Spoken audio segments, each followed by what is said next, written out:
Assalamualaikum warahmatullahi wabarakatuh. Perkenalkan, nama saya Maulida dengan NIM 200405008. Prodi Pendidikan Geografi, mata kuliah Geomorfologi Umum, Unit 01. Dosen pemampu Ibu Fitria Mustika, SPD, MPD. Di sini saya akan membahas tentang bentuk lahan Ailoin. Poin pertama yaitu pengertian. Menurut Verstappen, pada tahun 1983, bentuk lahan asal Ailoin merupakan kelompok besar satuan bentuk lahan yang terjadi akibat proses angin. Nah, menurut Herlambang pada tahun 2009, lahan Ailoin merupakan lahan yang terjadi karena bentukan asal proses angin dan gabungannya pelapukan dengan angin. Bentuk lahan ini terjadi melalui pengikisan, pengangkutan, dan juga pengendapan oleh kekuatan angin. Istilah Ailoin berasal dari nama dewa Yunani yaitu Ailus yang berarti penyayang angin. Ailoin berkaitan dengan proses aktivitas angin dan lebih khusus lagi pada kemampuannya untuk membentuk permukaan bumi dan planet. Angin dapat mengikis, mengangkut, dan mengendapkan bahan-bahan material di daerah yang jarang terdapat vegetasi dan wilayah sedimen yang luas. Proses terbentuknya bentuk lahan Ailoin. Yang pertama, pengikisan oleh angin. Deflasi. Proses deflasi merupakan gerakan tiupan angin yang membawa batuan, baik berupa debu halus, pasir, maupun material yang berat dan kasar. Yang kedua itu korasi. Korasi dapat menimbulkan bentuk atau bentang alam yang sangat luas. Gerakannya hanya terjadi di dekat permukaan tanah karena angin tidak dapat mengangkat ke tempat yang lebih tinggi. Yang kedua yaitu pengangkutan oleh angin. Yang pertama itu suspensi. Suspensi merupakan gerakan vertikal tiupan angin yang mampu mengangkut material halus ke tempat yang lebih jauh. Namun, kemampuannya mengangkat material sangat terbatas. Yang kedua, saltasi.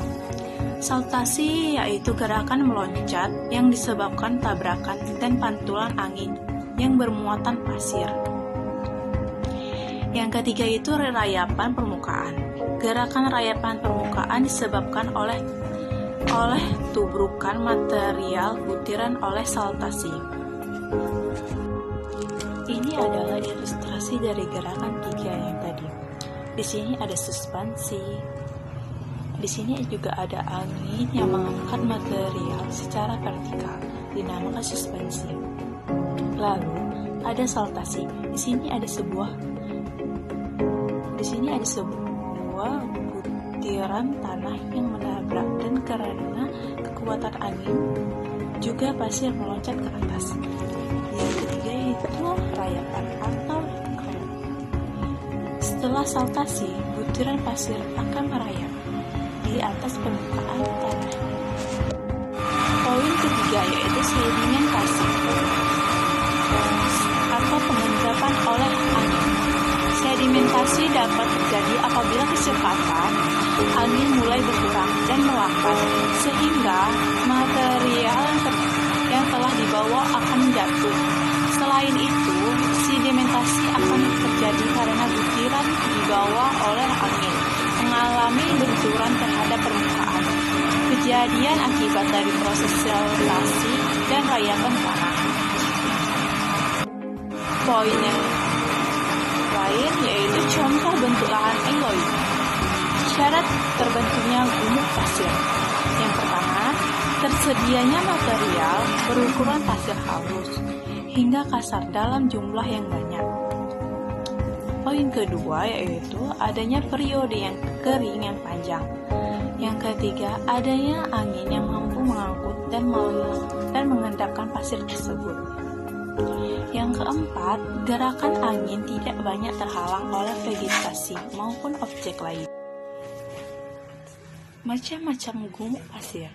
Yang pertama, strandung. Terbentuk karena akumulasi pasir yang berasal dari angin yang datangnya dari berbagai arah. Yang kedua, barchan, yaitu arah sayap tegak lurus dengan arah datangnya angin. Poin yang ketiga, longitudinal, yaitu gumuk pasir ini memiliki bentuk sejajar dengan arah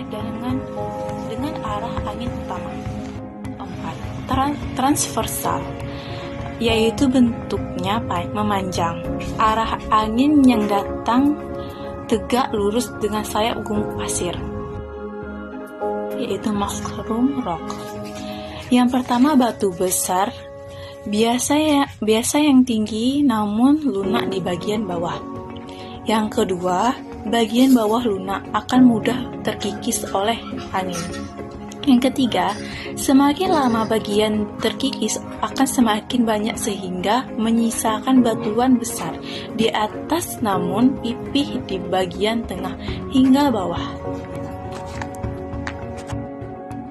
Sekian yang bisa saya sampaikan, lebih dan kurang saya mohon maaf. Assalamualaikum warahmatullahi wabarakatuh.